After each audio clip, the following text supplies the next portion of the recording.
Doing Cultural Anthropology by Michael V Angrosino. Chapter 1. Becoming a Participant Observer. A Research Project. When I see a graduate student, the time came when I had to think about my dissertation research project. I knew that I wanted to design a project that would give me some insight into the daily lives of homeless people. And I realized that the only way I could delve into those lives would be to live in the field.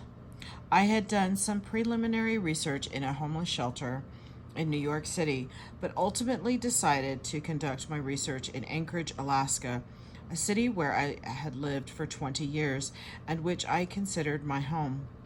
When I was an undergraduate at the University of Alaska, Anchorage, I became interested in the indigenous people living in the metropolitan area.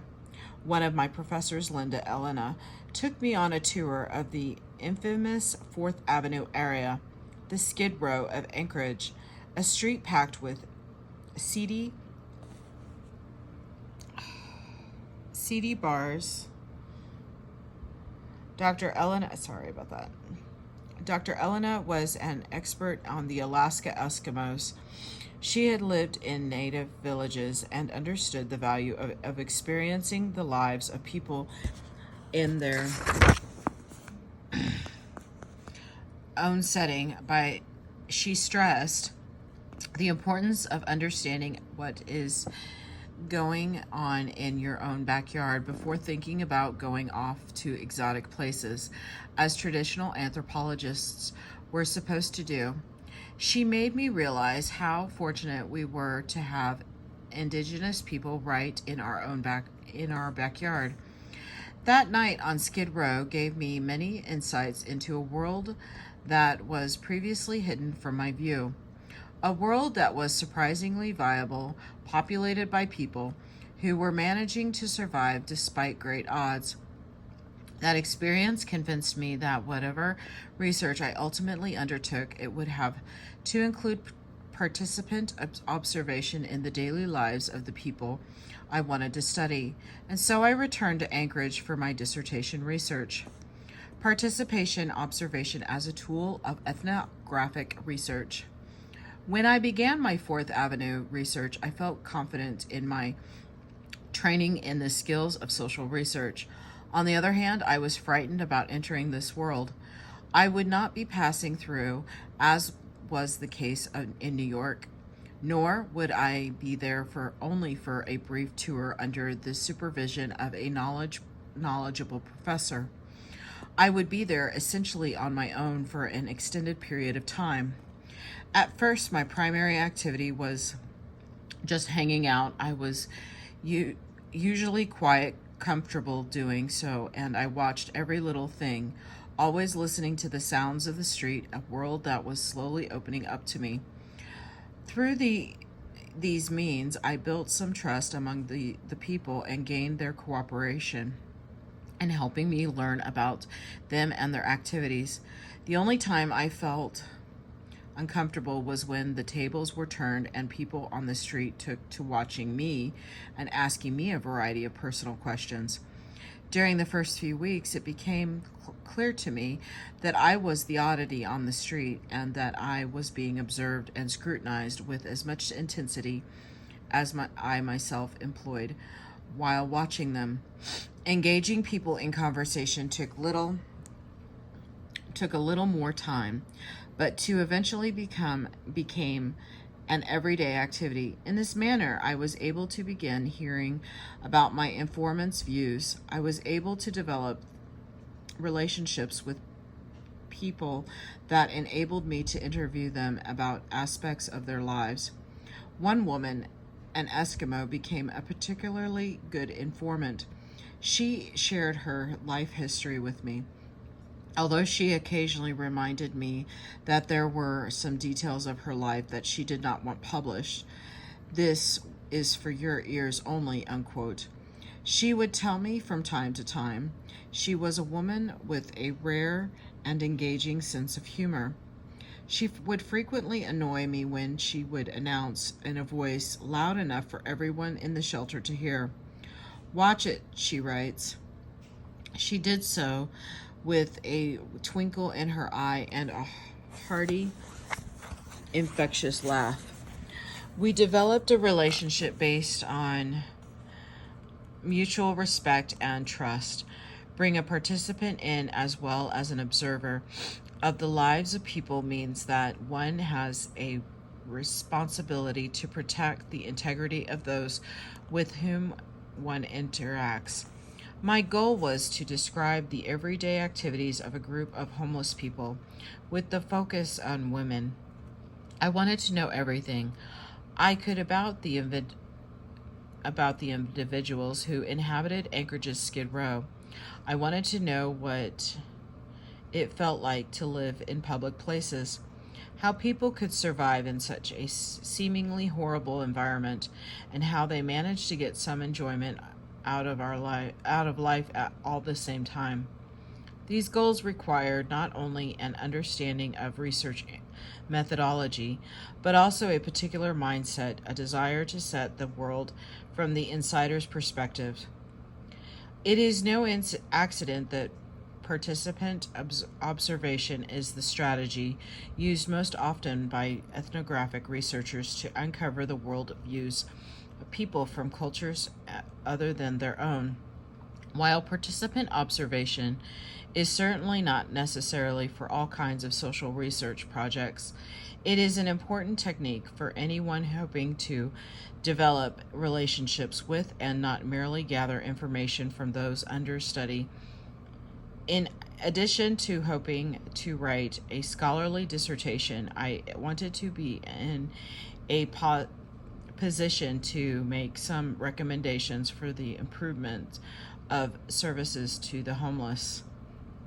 I knew that my suggestions would have greater weight if I had lived through the relevant experiences so that I had a deeper understanding of and appreciation for the needs of that the people themselves expressed. I knew that I could not hope to see the everyday world of Skid Row women from their own perspective unless I shared that world with them over some of the activities engaged in by street people are illegal and dangerous, especially for a woman. Nevertheless, the participant observation that I could do opened up the world of the homeless for me. In many ways, it is a world very much like my own, a world in which people have to be innovative, skillful, and clever if they want to survive. But the specific challenges to their capacities were ones that I had to learn about from the inside. Participant observation, a brief history. Excuse me.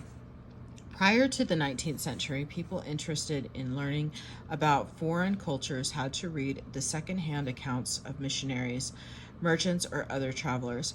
Many of these observations were ethnocentric, biased in favor of culture from which the travelers came and trending to characterize foreigners as primitive or backward. One of the first important observers of a non-Western culture to attempt to participate in that culture and understand it on its own terms was Henry Schoolcraft, a government agent working among the Chippewa Indians.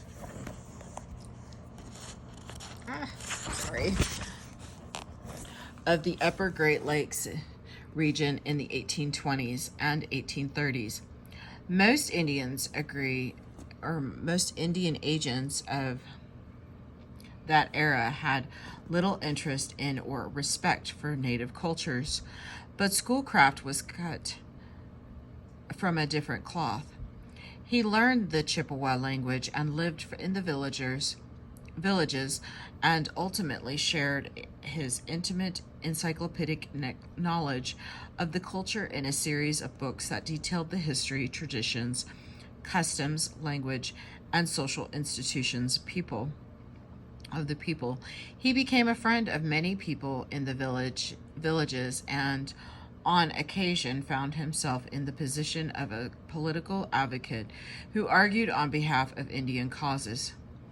Although Schoolcraft was not a trained anthropologist, his work among the Chippewa illustrates the major aspects of what was to become formally recognized as the participant observation approach to ethnographic research.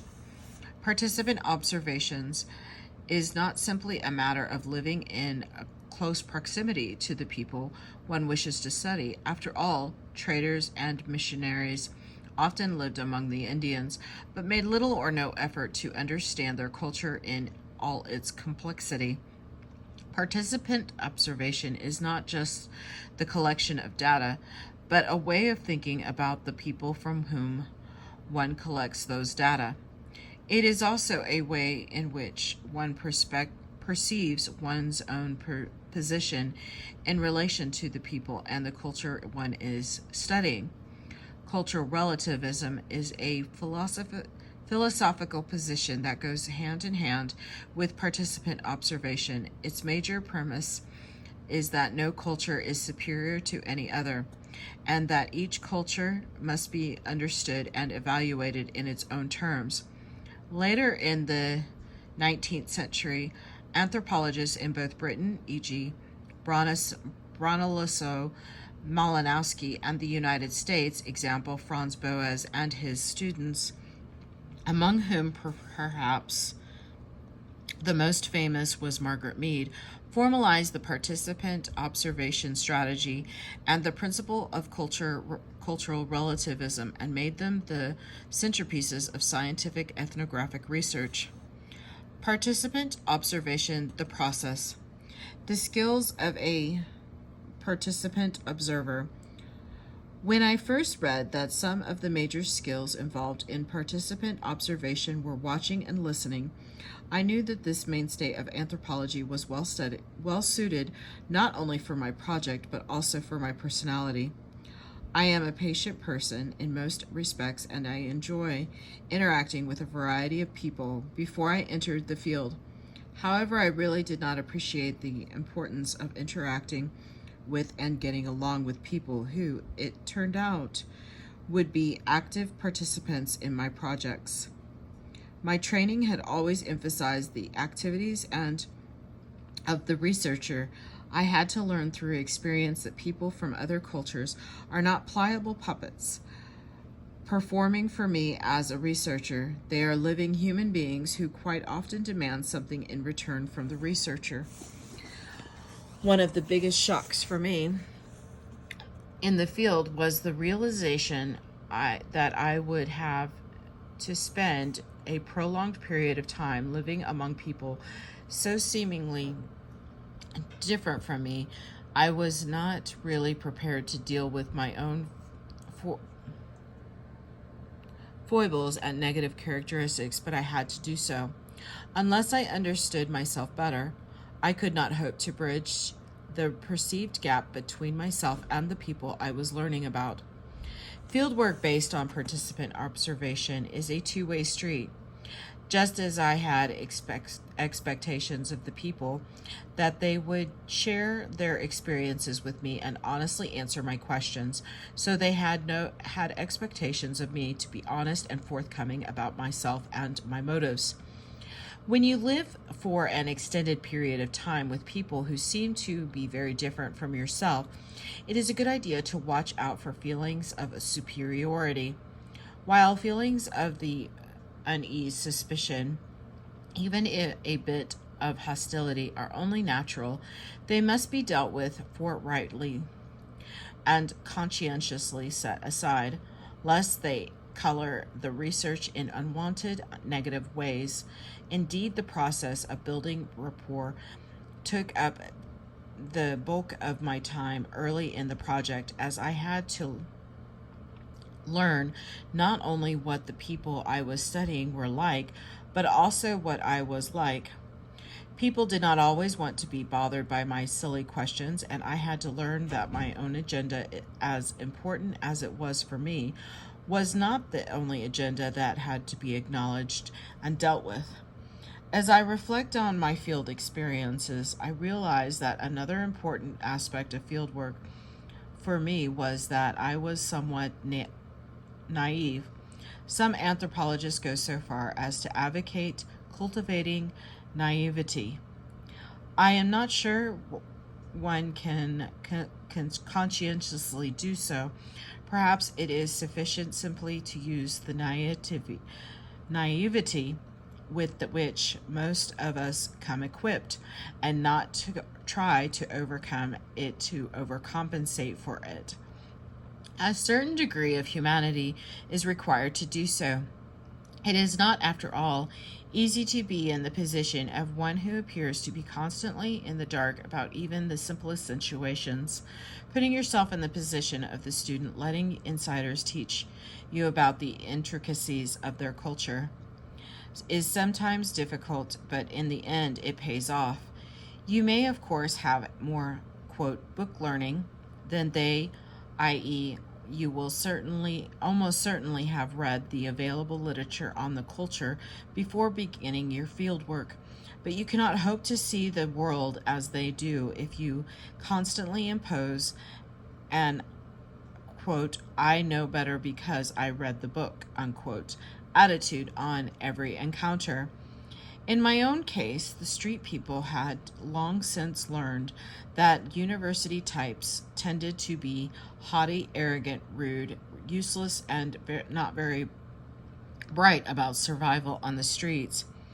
They frequently told me that nothing good ever came from one of the seemingly countless studies conducted on the streets of Anchorage.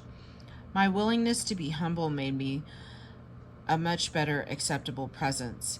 It is also important to cultivate a sense of humor which can help you put yourself and your work in an appropriate perspective. Extended field work can be tedious at times, exhausting at others. Appreciating the ludicrous or incongruous aspects of the work can be a great blessing.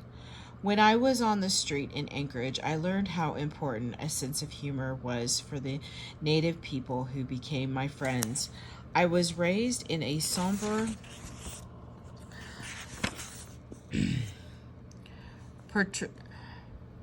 puritanical, I'm sorry if I mispronounced that word, Irish Catholic household in Massachusetts. My sense of humor was never allowed to blossom. Indeed, in any kind of levity was looked upon with a great deal of suspicion. Early in my research, however, an Eskimo man pointed out that I never laughed out loud. He observed that I would smile and say, "That's funny," unquote, which he thought was very peculiar behavior. When I saw myself through their eyes, I realized how strange I must have seemed, and I made real efforts to lighten up and share a good laugh with my friends. One additional skill is necessary for a good participant observer. Writing it is most important for you to write down, sometimes in excruciating detail, all of your observations. Doing so has become much easier since the advent of computers, but it still takes time, to discipline, and organization to sit down and write at length every day. So if you do not like to write or think you are not a very good writer, be sure to take time to practice before you enter the field. The stages of participant observation. The first step is to decide on a topic.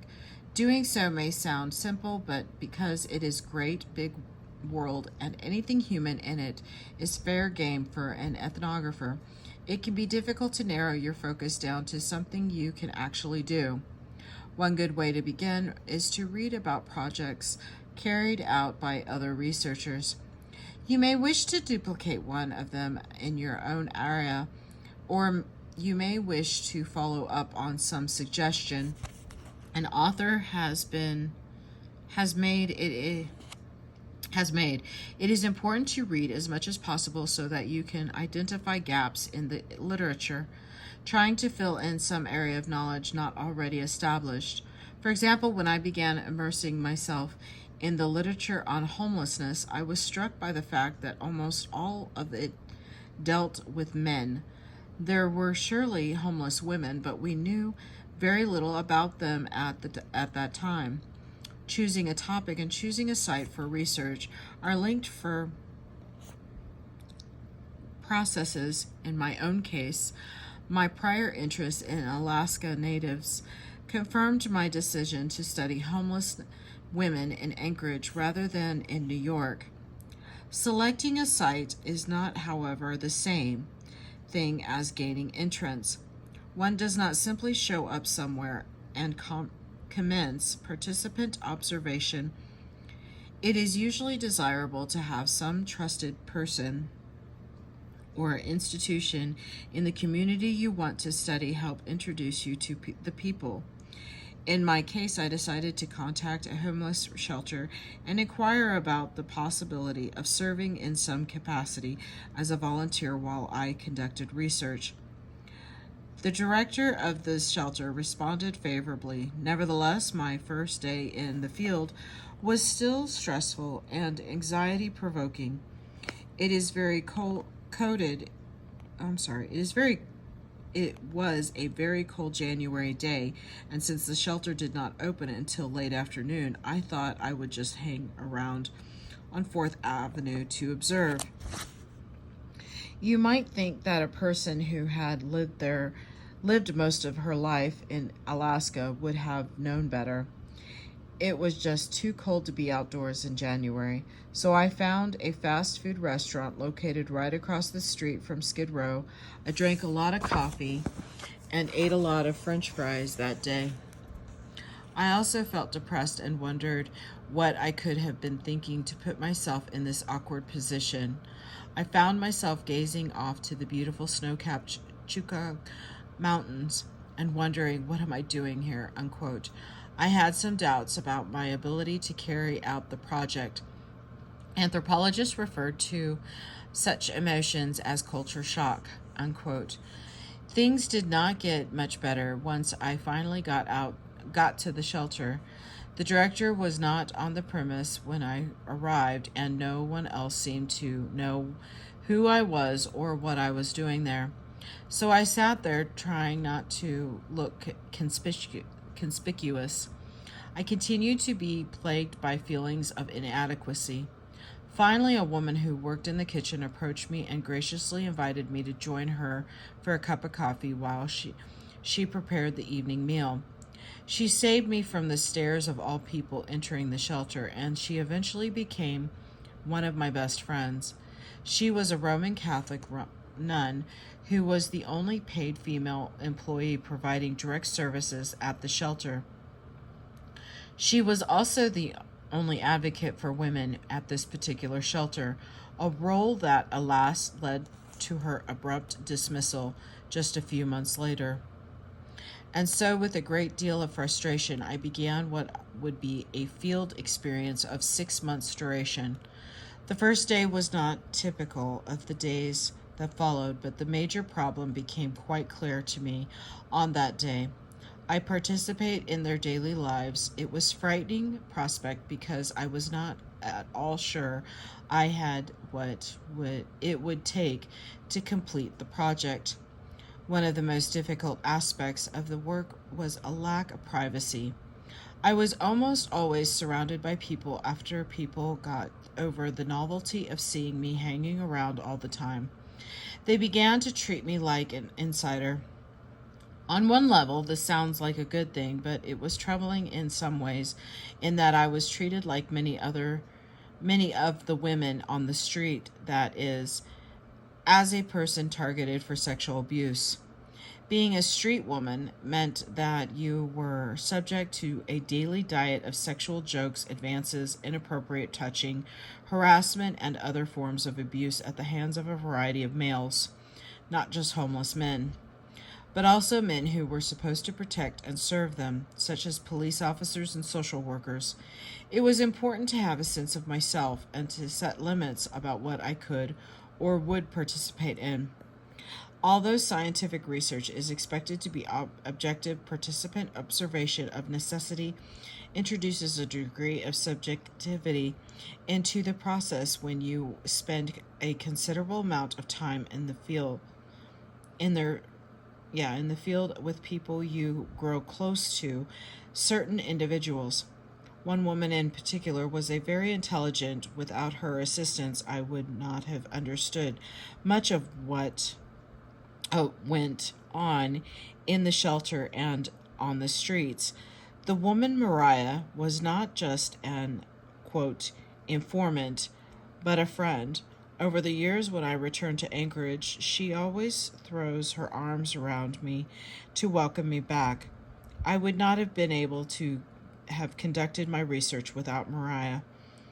She may not always have understood why I wanted to be a part of their lives, but she was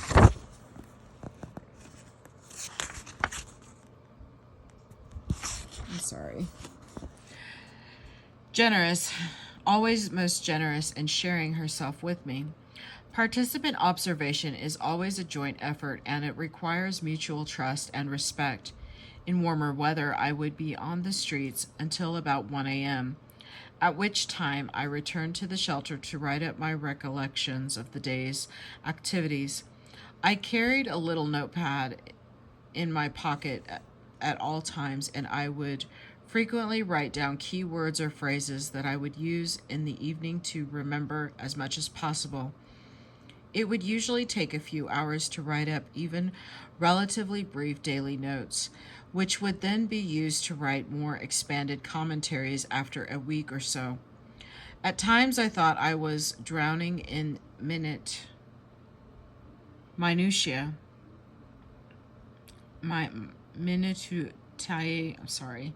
but when I was finished with fieldwork and began to write my dissertation, I was very happy that I had tried to record every last detail. The final write-up, whether it is a dissertation or a more limited course assignment, entails more than writing. It is a process of thought and reflection as well. There is a lot of organizational work that needs to be done, as your notes are likely to be very extensive. You need to decide how to categorize the notes so that you can effectively retrieve data on particular topics. Your project. This project needs to begin early in the semester, as participant observation requires more than 1 or 2 visits to a site. It might take some time just to set up the project and obtain permission to work with the people you are interested in studying. In choosing your topic, do not undertake fieldwork in a situation that makes you nervous or uncomfortable. This first project should be enjoyable if you do not deal well with conflict or aggression. You may want to avoid fieldwork in a jail, police station, or even a homeless shelter if you cannot stand the sight of blood. A hospital emergency room is not for you. If you are unsympathetic to organized religion, fieldwork in a church, synagogue, mosque, or temple might be unpleasant. On the other hand, those settings might be perfect for you depending on your emotional resources. Remember that even sites as apparently mundane as laundromats have made for a very interesting ethnographies. Use your imagination in selecting both a topic and a site. Some examples from my own students include observations in tattoo parlors, fire stations, and diners. Some of my students are older working individuals who conduct research associated with their jobs or their children. For example, one student conducted fieldwork in her son's computer science lab at a local secondary school. She not only provided the school with a detailed study of computer lab use, but also included recommendations for increased usage. Depending on the site you have selected, you may need to contact someone in the environment to see if you would be welcome to hang out there. Some settings selected by my students, example daycare center, required a very formal permission, with others more flexible. Although it is always helpful to have someone who is already a trusted insider in that community be the one to introduce you to the others. If you choose some sort of service agency, example, a soup kitchen, you should consider volunteering some of your time that you are giving something back to both the staff and the clients and not simply hanging out selfishly doing your own thing. By all means, consult with your instructor regarding your school's norms for informed consent in projects such as this one. Be prepared for some culture shock. The first time you enter the field, even if the place is familiar to you, you will be seeing it and interacting within it in very different ways. Whatever feelings or discomfort you may experience, try to remain as courteous as possible. Keep in mind that the people you are living, working among are providing you with both time and information.